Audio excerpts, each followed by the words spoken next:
Well, I mean, the honest truth is we will not be able to cope with even a fraction of that number. I think, if India ended up with, I don't know, a few tens of thousands of cases around the country, we could probably attend to them. But for example, we don't even have 10,000 ventilators in all of India, and they seem to be crucial when people reach a stage of respiratory distress. If you're talking about 1 million, let alone 30 to 50 million, there's simply no way that we can attend to all of them. So the horrendous danger of that modeling scenario is that it would result in an unprecedented number of fatalities. We just have to hope there are other stories, as you know. Number one, that the transmission may not be that bad in India, given the fact that it's taken so long to get to where we have. Second, that the climate may help, that in very hot areas, there is no evidence so far that the virus thrives. I think over 90% of the recorded infections have been between, if I remember correct, 3 and 30 degrees north longitude. So I'm sorry, I beg your pardon, 20 and 30 degrees north longitude above the equator. So we are looking at a hot summer coming up. In fact, the heat has already begun here in Delhi in the last couple of days, and it's hotter further south.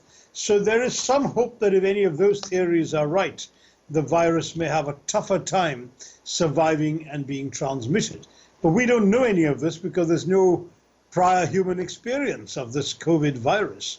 And so we're going to be finding out the hard way as to whether we're going to be 30, 50 million people literally in critical condition, perhaps a large number of them not making it, or whether we're going to escape relatively lightly.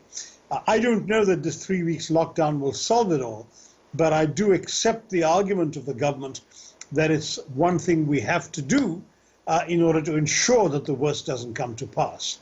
Needless to say, this kind of lockdown is not easy in a country where even those who have homes, unlike the migrant workers I mentioned, those who have homes are packed into very, very densely populated urban slums with dozens of people to a single room, and tiny apartments where families are living cheek by jowl. In those circumstances, WHO concepts of social distancing and so on become academic. You can't keep a meter between two people if the two people have barely 3 or 4 square meters to live within.